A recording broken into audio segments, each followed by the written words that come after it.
ఎక్కడికి వెళ్ళిపోయావు? నీకోసం ఎంత టెన్షన్ పడ్డానో తెలుసా? చెప్ప పెట్టకుండా వెళ్ళిపోవడమేనా? ఇక్కడివి బాగుంటే చూస్తూ ఉండిపోయా. ఇప్పుడు ఇది ఇంపార్టెంటా చెప్పు. నాకక్కడ ఏం తోచలేదు, అందుకని ఇలా వచ్చా. సారీ. చూడు, నేను సారీ చెప్తే కూడా నువ్వు ఇంకా సీరియస్ గానే ఉన్నావు. ఎందుకంత టెన్షన్ పడుతున్నావు? నాకెవరన్నా శత్రువులు ఉన్నారా? చెప్పండి. అలాంటిదేమీ లేదు, రా వెళ్దాం. నువ్వు నా మీద కోపంగా ఉన్నావు. నువ్వు స్మైల్ చేస్తేనే నేను వస్తా.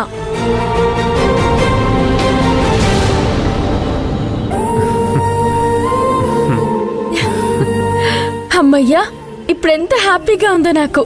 వెళ్దామా?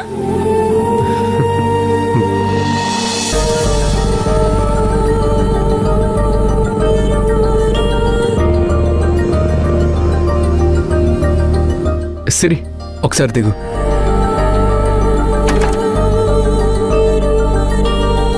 రా.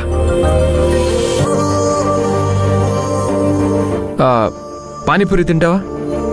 నాకొద్దు. నీకిష్టం లేదా? నాకేం తెలుసు? నేను గతంలో తిన్నానో లేదో కూడా నాకు తెలీదు. నువ్వు చెప్పు, నేను గతంలో పానీపూరి తినేదాన్నా? నాకు తెలీదు. అదేంటి, మనిద్దరికి పెళ్ళయింది కదా. నేనంటే గతం మర్చిపోయాను, కానీ నీకేమైంది? నువ్వు రోడ్ సైడ్ ఫుడ్ ఇష్టపడవు, అందుకే అలా చెప్పాను. ఏమో, ఒకసారి తిందాం. బాగుంది అంటే నేను ఇదివరకు తినేదాన్ని, లేదంటే లేదు. సరే బాబు, 2 ప్లేట్స్ పానీపూరి.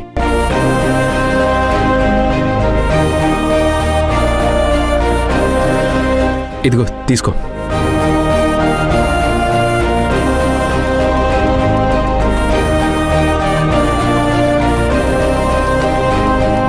సిరి, ఒక్క నిమిషం, నేను చెప్తాను ఎలా తినాలో. ఇలా తీసుకొని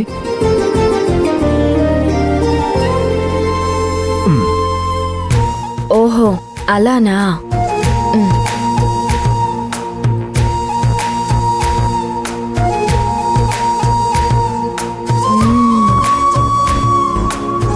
బాగుంది అంటే ఇంతకు ముందు నేను తినేదాన్ని.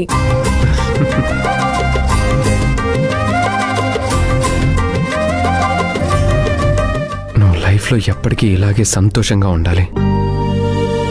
నాకెంత కష్టం వచ్చినా నిన్ను మాత్రం సంతోషంగానే ఉంచుతాను. మీరు తినండి.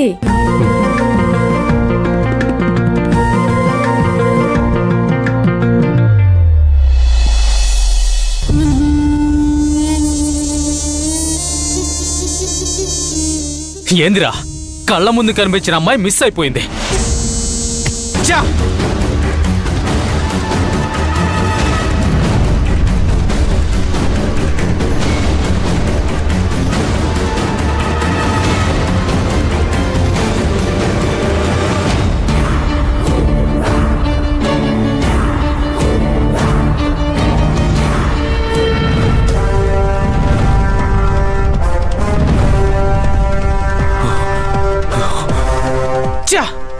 యాటికెళ్ళింది ఇది?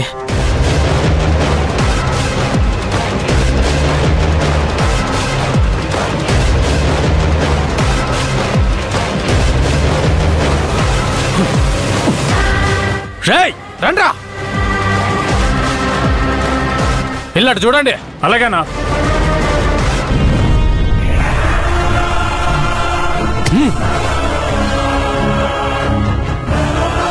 రేయ్, దాన్ని చూశారా?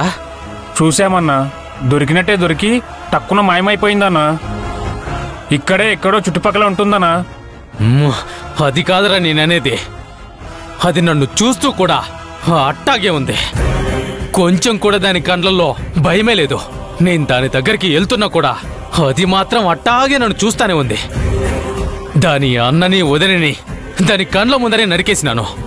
దీన్ని కూడా ప్యానం తీసేంత పని చేసినా కూడా అయినా అది పారిపోకుండా అట్టాగే ఉందంటే యాడ్నుంచి వచ్చుండాదిరా దానికంత ధైర్యం.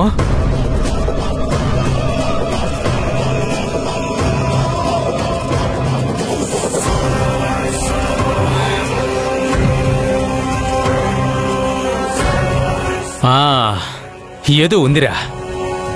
నన్ను చూసి కూడా అది భయపడలేదంటే ఆ ధైర్యం యాడ్నించొచ్చుంటాదిరా. ఈ జాలరెడ్డి అంటే దానికి భయం పోయిండదా? ఏదో మిస్టరీ ఉందిరా. దాని వెనకున్న మిస్టరీ ఏదో తెలుసుకొని తీరాలి. అన్నపూర్ణ, కిరణ్మయ్య గారు, మంజు, నేను ఏం చేస్తే బాగుంటుందని ఆలోచించాం. ఇప్పుడు కిరణ్మయ్య గారు ఏమంటున్నారు? ఈ విషయాలు మాట్లాడేటప్పుడు నువ్వు కూడా ఉంటే బాగుంటుందని అన్నారు. ఇదిగో మాట అనుకున్నామో లేదో కిరణ్మయ్య గారే వచ్చారు. అన్నపూర్ణ గారు, మంజు విషయంలో ఇలా ఎందుకు జరుగుతుందో నాకు అర్థం అవడం లేదు. యాక్చువల్గా ఇప్పుడు సత్య చేసిందేం చిన్న పొరపాటు కాదు. అవును మేడం, అతను చేసింది చిన్న పొరపాటు కాదు, పెద్ద నేరం చేసినట్టే. సత్య, మంజు విడాకులు కావాలని కోర్టు వరకు వెళ్తేనే విడిపోవడానికి బలమైన కారణం అడిగారు. బలమైన కారణం అంటే మంజు అంటే నాకిష్టం లేదు కాబట్టి ఇంకొక పెళ్లి చేసుకున్నాను అని చెప్పడం కోసం పెళ్లి చేసుకున్నాడా మేడం? ఒకవేళ సత్య ఆ ఉద్దేశం బయటపెట్టడానికే అలా చేసుంటే అతను కోర్టు దృష్టిలో ఖచ్చితంగా నేరస్తుడే అవుతాడు. అవును, ఈ విషయం నాకు కూడా తెలుసు. మొదటి భార్యకి విడాకులు ఇవ్వకుండా రెండో పెళ్లి చేసుకుంటే సత్యని లోపల వేస్తారు. నాకైతే ఏం అర్థం అవ్వడం లేదు. సత్య తెలుసు, మీ అమ్మాయి మంజు తెలుసు. సత్య నాకు తెలిసిన దానికంటే చాలా భిన్నంగా కనిపిస్తున్నాడు. అతను మంజుని కాదని ఇంకొక పెళ్లి చేసుకుంటాడని నేను కల్లో కూడా ఊహించలేదు.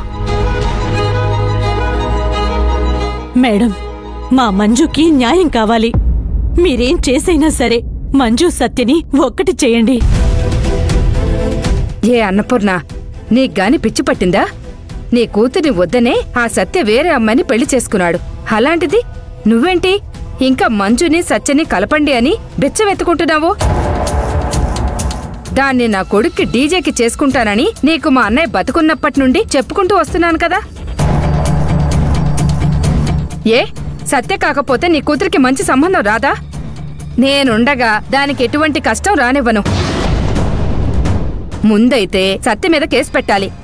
కేసుని కోర్టుకు వెయ్యాలి. అప్పుడు కనీసం కోర్టు ద్వారా మంజుకి భరణం వస్తుంది కదా. ఇప్పుడు ఎలాగూ మంజు జీవితం నాశనం అయిపోయింది. కనీసం తనకు జీవనాధారమైనా ఉండాలి కదా. త్రిపుర గారు, ఇప్పుడు మీరు చెప్పిందంతా లాస్ట్లో చూద్దాం. ఇప్పుడు మాత్రం ఈ విషయంలో మంజు వాళ్ళమ్మగారే ఫైనల్గా ఒక నిర్ణయం తీసుకోవాలి. కోర్టులో కేసు పెట్టడం అంటే అది మంజు నిర్ణయం ప్రకారమే జరగాలి. మంజుకు మాత్రం తెలియడం లేదా?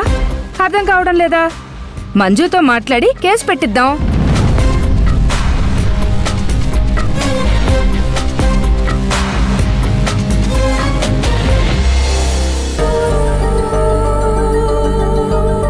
పొరపాటున కూడా మీ మగాళ్లతో షాపింగ్కి వెళ్ళకూడదండి.